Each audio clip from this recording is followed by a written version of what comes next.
복지부 장관님. 네. 지금 건강보험료율이 지금 얼마에서 얼마로 오르는 거죠? 전체 보면 6.35에서 6.5 정도. 제가 숫자는 정확히 모릅니다. 예, 내년부터 오르는 건가요? 예, 내년부터 적용됩니다. 이거 관련해 가지고 지난 5년 6개월 동안 외국인에 대한 건강보험 급여 지출액이 2조 1,300억이 넘는다는 거 알고 계십니까? 예, 5년간 다 누계 합쳐서 그렇습니다. 예, 어느 나라가 제일 많은지 아시죠? 중국을 알고 있습니다. 예, 중국이 제일 많습니다. 그런데 우리가 지금 문제가 국민건강보험법에 따르면은 3개월만 거주하면은 그 건강보험 자격을 얻지 않습니까? 그러다 보니까 네. 단기 체류를 하면서 실제로는 보험료 거의 내지도 않고 상당 부분 보험금만 타가는 그런 케이스가 굉장히 많은 것으로 지금 알려지고 있습니다. 문제가 굉장히 심각한데 이 거주기간 기준을 대폭 강화를 해야 된다고 보는데 어떻게 생각하십니까? 예, 그 문제는 뭐 일찍이 제기되어서 예. 국조실 중심으로 이게 실태 조사도 하고 대책을 이미 마련했습니다. 어떻게 하기로 했습니까? 지금 최소 거주 기간을 6개월 이상으로 하는 것으로. 근데 그것이 이제 지금 추진 중에 있고요. 예, 6개월 이상 6개월보다 더 어쩌면 연 단위로 가야 될지도 모르겠고요. 그건 상당 기간 대폭 확대를 해야 될 것 같고 영국에 NHS라는 제도가 있다는 거 하는데요. 건강보험 이용료를 선납하는 제도가 있다고 합니다. 네. 그런 선납하는 제도를 도입할 필요도 있다. 이런 주장들이 전문가들 사이에 많이 제기되고 있습니다. 알고 계시죠? 예, 그건 알고 있지만 뭐 아직 우리나라는 또 행평성 문제가 있으니까 선납 문제까지는 아직 고려하고 있지 않습니다. 예, 부총리님 자료 아까 말씀드리지 못했던 부분인데요. 의원님 제가 한 가지만 더 추가를 시간이 나중에 예. 자료로 좀 제출해 주십시오. 이게 지금 총지출 증가율이 상당히 높은 게요. 앞서 말씀하신 대로 글로벌 금융위기 같은 경제 위기를 극복하기 위해서 늘린 부분이 있다 그러면 충분히 이해가 될 수 있는 부분인데 그 부분이 아닌 상태에서 지금 상당히 많은 증가율을 보이고 있는데 그게 특히 고령화와 같은 그런 구조적인 문제가 있지 않습니까? 지금 이미 의무 지출이 지금 50%를 이제 금년부터 넘어가는 상황이지 않습니까? 그죠? 그게 이제 중기 계획에 따르면은 뭐 5%까지도 이제 갈 수 있도록 갈 정도로 예상이 되고 있는데 그렇게 되면은 앞으로 이게 재정의 부담이 굉장히 크단 말입니다. 근데 실제로 이게 세수가 제대로 잘 들어오느냐, 수입이 제대로 있느냐 하는 게 지금 제일 중요한데 세수 호황이기 때문에 지금 뭐 문제가 없다라고 하는 게 지금 정부의 입장이라고 돼 있지 않습니까? 그죠? 근데 지금 우리 제출돼 있는 국가재정 운용 계획을 보니까 작년도에 172 국가재정 운용 계획에 비해 가지고 지금 2019년도만 적자 보전 국채 발행이 좀에 줄었습니다. 2019년 예산안만. 그리고 2020년, 21년, 22년 가면은 지난번 국가재정 운용 계획보다 조금만 더 쓰겠습니다. 네. 그래서 2022년도에는 67조 5천억이나 일반에게 적자 보전용 국채를 발행하도록 지금 그렇게 계획이 잡혀 있고 저 표에서 보시면은 관리 재정 수지는 당초에 한번 보십시오. 1620 계획에서는 마이너스이지만 관리 재정 수지가 그래도 개선되는 모습을 보이고 있었는데 2017년도에 제출한 국가재정 운용 계획에서부터는 지속적으로 나빠지고 있고요. 이게 2018년도 금년에 제출된 국가재정 운용 계획에는 정말 계속 나빠지는 추세를 보이고 있습니다. 그러니까 이게 정책을 뭐 한번 하고 바꾸고 하는 게 있을 수 있겠지만 재정이 저렇게 한번 망가뜨리고 나면 경제가 망가뜨린 것과 마찬가지로 한번 망가뜨리면 수습하기가 굉장히 어렵단 말이죠. 그러니까 한 번만 쓰고 말 재정이 아니고 1년만 하다 말 경제가 아니기 때문에 그렇기 때문에 사업을 제대로 좀 잘 보시고 편성을 해야 된다. 그게 재정당국의 책무다라고 생각합니다. 예, 의원님 알겠습니다. 좋은 말씀이시고요. 특히 이제 마지막에 사업의 내용을 보고 해야 된다는 말은 제가 전적으로 공감을 하고요. 두 가지로 답변을 드리겠습니다.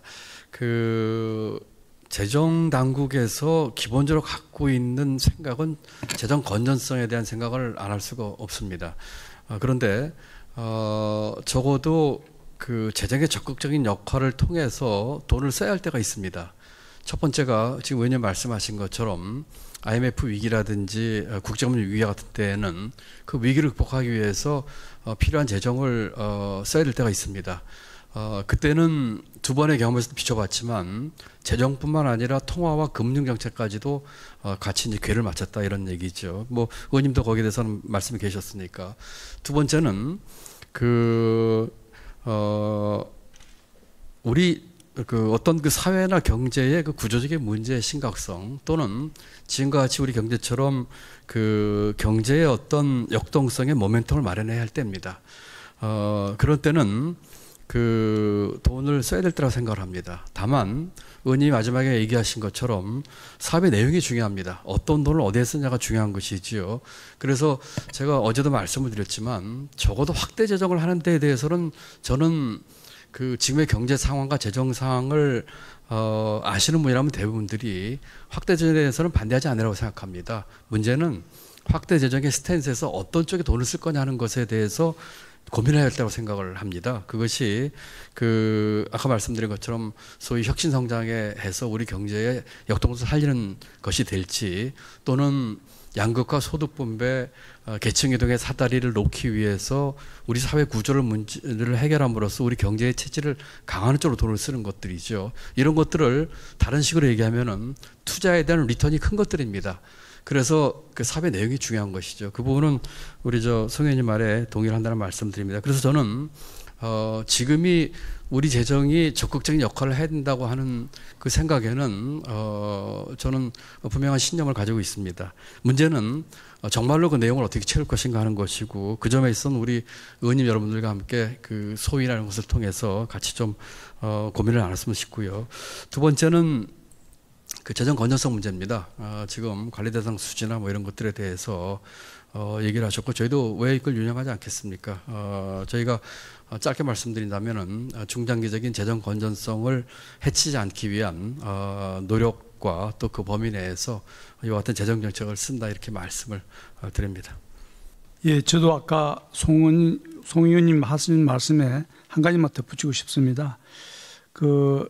건강보험 가입자들 특히 외국인 가입자들에 대해서 우려를 말씀하셨는데 혹시 국민들이 잘못된 인식을 가질까 싶어서 제가 말씀드리고자 합니다.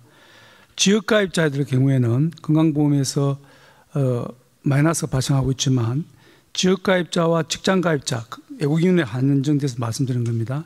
그걸 다 합친 외국인 가입자들은 매년 2천억 이상의 흑자를 가지고 있습니다.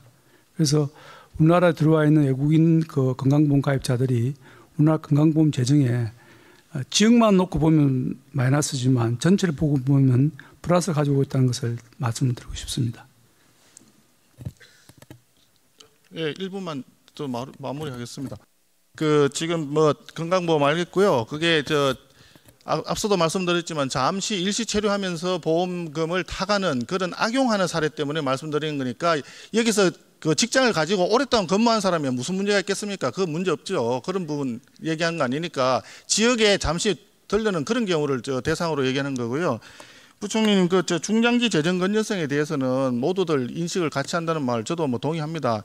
그런 점에서 2년 됐나요 이제 정부에서 재정건전화 특별법을 국회에 제출한 적이 있습니다. 그래서 재정 준칙을 가지고 국가 채무나 재정 수지를 좀 관리를 해야 된다. 그리고 중립적인 재정전략위원회를 설치해야 된다. 이런 내용들을 포함을 하고 있거든요.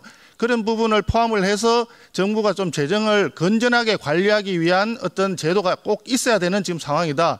그렇지 않으면은 경제 위기에 버금가는 정도로 재정 지출이 늘어나는 것을 우리가 다 인정하기는 좀 어렵다 하는 그런 생각이 든단 말이죠. 부총님 생각 어떠십니까? 예, 재정 건전화법은 국회에 나와 있으니까요. 그 의원님들께서 잘 심해 주셨으면 하는 생각이고요. 어쨌든 송 의원님이 걱정하시는 그런 부분 제가 충분히 알고 있으니까 좋은 참고로 하겠다는 말씀드립니다. 네, 수고하셨습니다. 다음은 이제 마지막으로 존경하는 함진구 의원님